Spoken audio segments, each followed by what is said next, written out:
तो आज हम देखने वाले हैं 2024 में रिलीज हुई सर्वाइवल थ्रिलर मूवी ईडन, जो एक सच्ची घटना पर आधारित है। बिना देर किए कहानी शुरू करते हैं।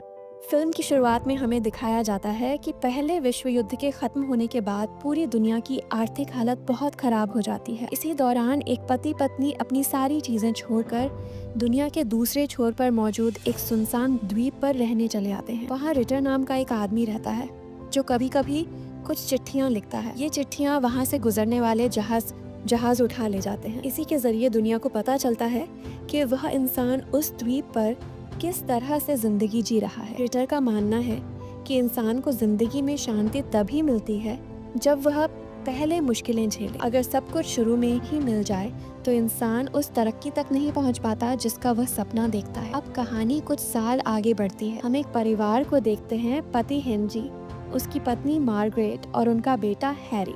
इस परिवार ने अपनी सारी संपत्ति बेच दी है और अब बाकी की जिंदगी इसी द्वीप पर बिताने का सपना लेकर यहाँ आया है। असल में हेनरी रिटर की जिंदगी से बहुत ज्यादा प्रभावित है। वह रिटर की लिखी सारी चिट्ठियाँ पढ़ चुका है। इसी वजह से वह अपनी पत्नी को बताता है कि डॉक्टर रिटर की लिखी चिट्ठियाँ जर्मनी में काफी मशहूर हो चुकी हैं। लेकिन जब रिटर इस परिवार को देखता है तो वह ज्यादा खुश नहीं होता।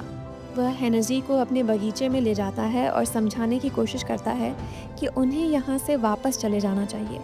वह साफ कहता है कि इस जगह की जिंदगी वैसी नहीं है जैसी वे सोचकर आए हैं। यह द्वीप बाकी दुनिया से बिल्कुल अलग है और यहाँ वो सब कुछ नहीं मिलेगा जिसकी उन्होंने कल्पना की है। असल में रिटर नए मेहमानों को डराने की कोशिश कर रहा होता है, लेकिन हेनरी की बातों से साफ हो जाता है कि वह यहाँ से जाने वाला नहीं है। इसके बाद रिटर उन्हें एक गुफा दिखाता है जहाँ वे रह सकते हैं। साथ ही वह चेतावनी देता है कि यहाँ पानी की बहुत कमी है और जिंदगी सिर्फ बारिश के पानी पर ही चलती है। रिटर के जाने के बाद पूरा परिवार काम में जुट जाता है ताकि बारिश के मौसम में ज्यादा से ज्यादा पानी जमा किया जा सके। वे कड़ी मेहनत करते हैं और एक पाइपलाइन बना लेते हैं जिससे बारिश का पानी सीधे एक गड्ढे में जाकर जमा होता है और वही उनका पानी का स्रोत बन जाता है। एक रात डोरा अपने पति से कहती है कि उसे उस परिवार के आने से अच्छा नहीं लग रहा। उसका मानना है कि उन्हें उस जगह पर लाना सही फैसला नहीं था। तभी रिटर साफ कर देता है कि उसने उन्हें ऐसी जगह छोड़ा है जहाँ न तो आसानी से फसल उग सकती है और न ही पानी मिलना आसान है। उसके हिसाब से वे लोग यहाँ कुछ दिनों के मेहमान हैं।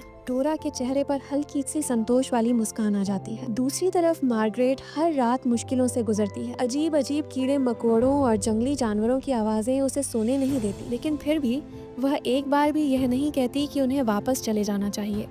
इसी दौरान हमें पता चलता है कि वह 3 महीने की गर्भवती है। यह सुनकर हेनरी बहुत खुश हो जाता है। अब दोनों परिवार अपने अपने रोजमर्रा के कामों में लग जाते हैं। तभी एक दिन उन्हें तोप या हथौड़े जैसी किसी चीज की आवाज सुनाई देती है। जब वे ध्यान से देखते हैं तो पाते हैं कि उनकी तरफ एक बड़ी नाव आ रही है।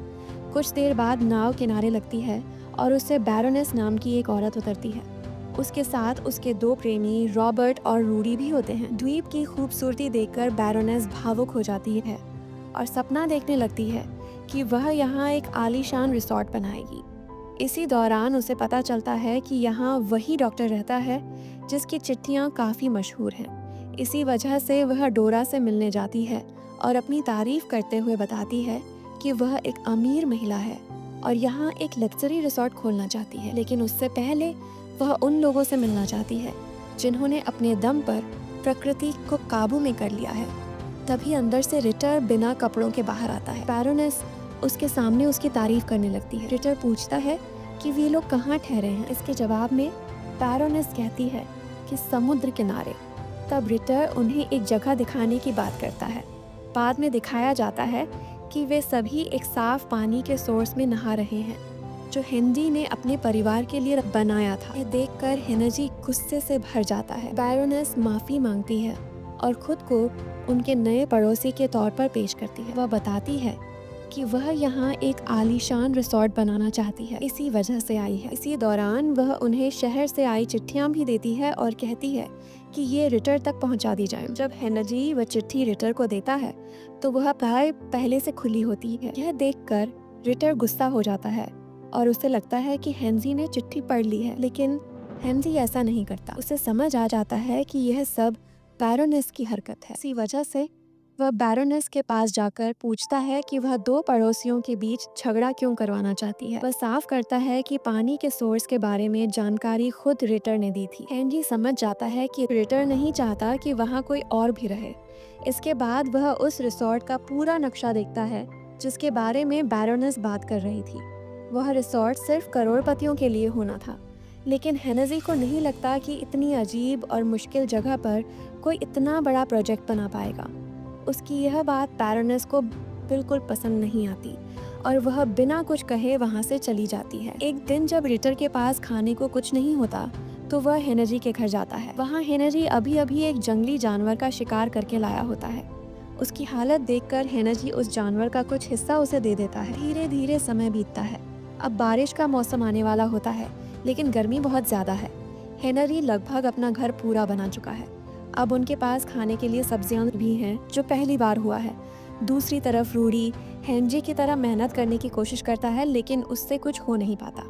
उसका स्वभाव चिड़चिड़ा हो जाता है और वह कैंप में लौट आता है, जहां रॉबर्ट और बैरोनेस आराम कर रहे होते हैं। जब बैरोनेस रूडी को देखती है तो उसे खाने के लिए कुछ लाने को कहती है। रूडी पहले से ही गुस्से में होता है और ये सुनकर और भड़क जाता है। वह कह देता है कि उनके पास न खाना है न पानी, और ये सब बैरोनेस की गलती है, जिसने सिर्फ सपने देखे और सबको यहाँ फंसा दिया। उसकी बातें बैरोनेस को बहुत बुरी लगती हैं और वह रोती हुई जंगल की तरफ भाग जाती है। यहाँ एक छोटा सा ब्रेक दिखाया जाता है और फिर कहानी वापस आती है। इसी दौरान घर में अकेली मार्गरेट काम कर रही होती है।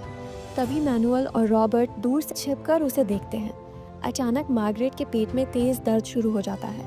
अभी उसके बच्चे का समय नहीं आया होता और उस वक्त न उसका बेटा वहाँ होता है और न ही उसका पति। दो शिकार पर गए होते हैं।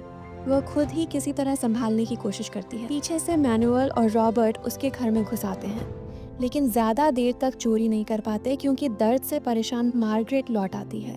वह अकेले ही अपने बच्चे को जन्म देने की कोशिश करने लगती है। दोनों आदमी यह सब देखते रहते हैं, लेकिन कोई मदद नहीं करते। इसी बीच मार्गरेट को बाहर से शोर सुनाई देता है। बाहर जाकर वह देखती है कि कुछ जंगली कुत्तों ने हमला कर दिया है। दर्द बढ़ता जाता है, उसकी सहन शक्ति टूटने लगती है और आखिरकार वह वहीं गिर पड़ती है। वहीं वह अपने बच्चे को जन्म देती है। कुछ कुत्ते हमला करने की कोशिश करते हैं, लेकिन सही समय पर हेनरी पहुंच जाता है। दूसरी तरफ वे दोनों आदमी चुराया हुआ खाना लेकर बैरोनेस के पास जाते हैं। वह कहती है कि यह खाना एक हफ्ते भी नहीं चलेगा। तभी वे उसे बताते हैं कि मार्गरेट अकेले बच्चे को जन्म दे रही है और उसे मदद की जरूरत है, लेकिन पत्थर दिल बैरोनेस उन्हें जाने नहीं देती। आखिरकार फैनी घबरा कर डॉक्टर रिटर के पास जाती है और सारी बातें बता देती है। डोरा तुरंत कहती है कि उसे अंदर लेकर आओ।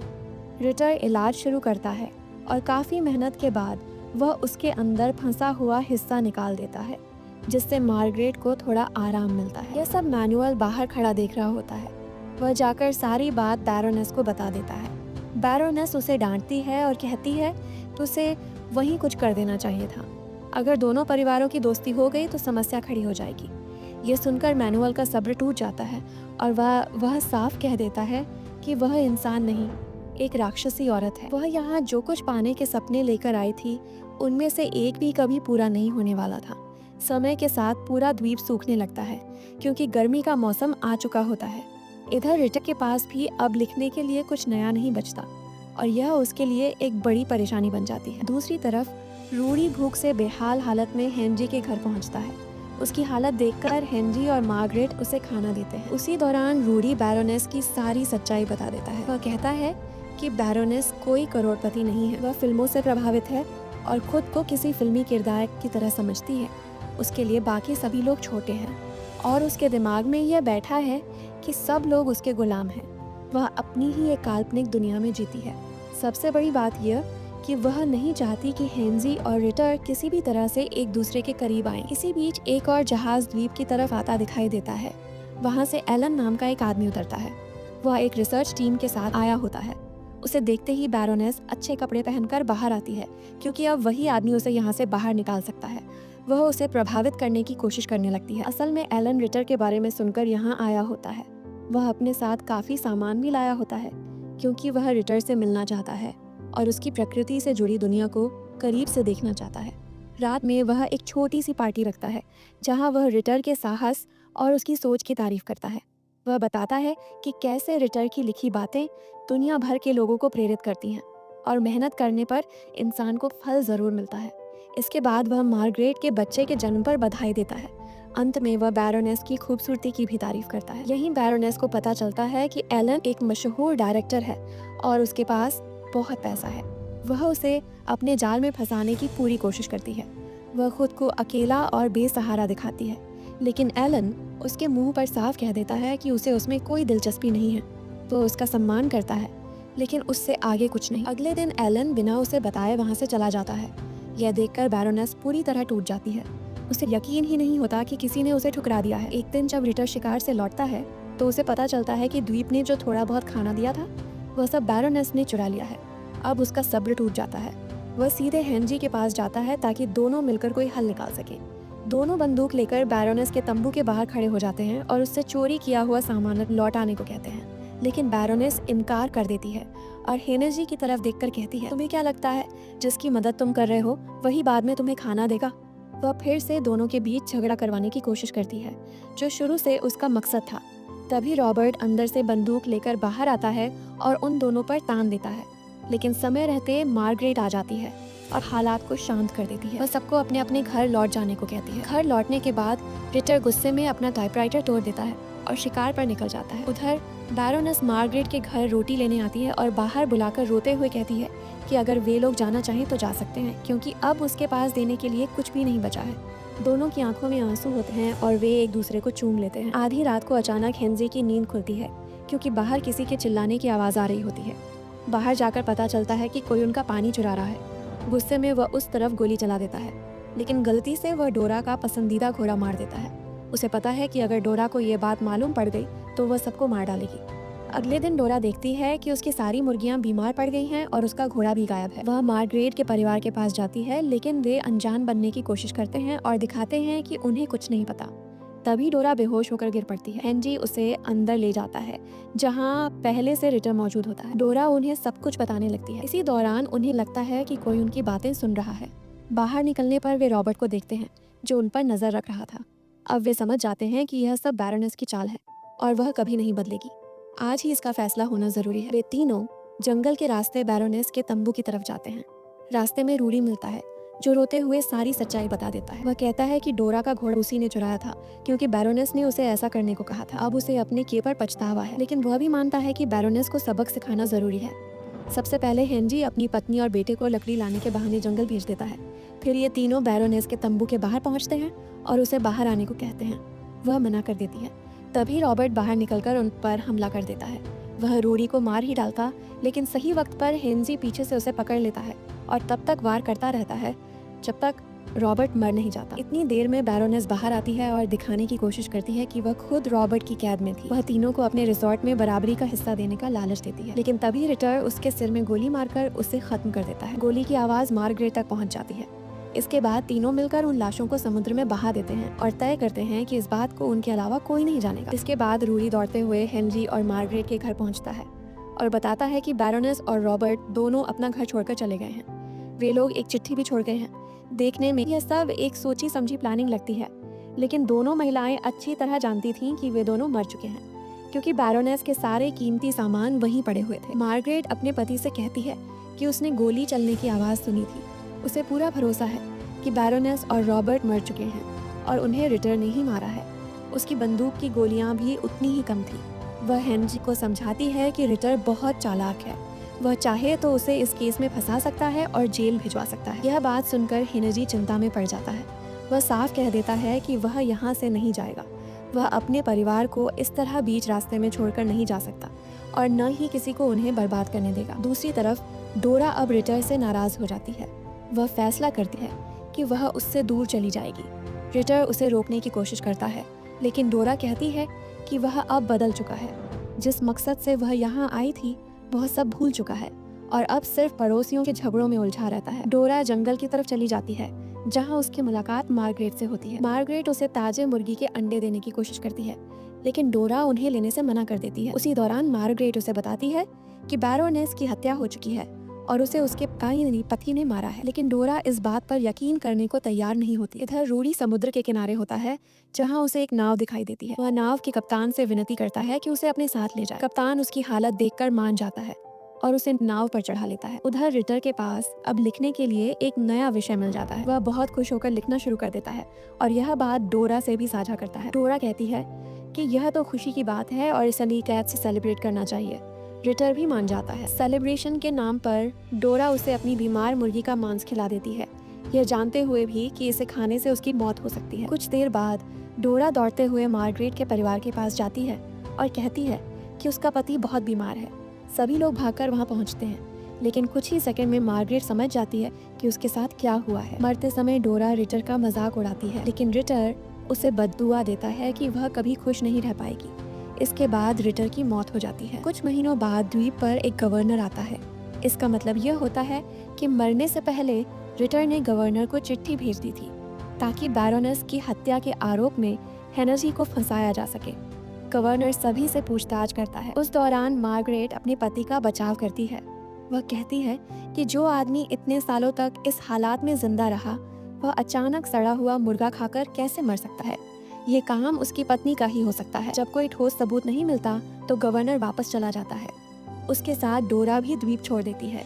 वहीं हेनरी और उसका पूरा परिवार हमेशा के लिए उसी द्वीप पर रह जाता है, क्योंकि अब वही उनका घर बन चुका होता है। अंत में हमें बताया जाता है कि डोरा जर्मनी चली गई थी, लेकिन 1943 में कैंसर के कारण उसकी मौत हो जाती है। मरने से पहले वह यह स्वीकार कर लेती है कि उसने अपने पति की हत्या की थी। हालांकि रॉबर्ट, मैनुएल और बैरोनेस की लाशें कभी नहीं मिलती। इसके साथ इस फिल्म की कहानी यही समाप्त हो जाती है। तो आप इस फिल्म के बारे में क्या सोचते हैं, कमेंट में बताइए। वीडियो पसंद आए तो लाइक और सब्सक्राइब करना मत भूलिए।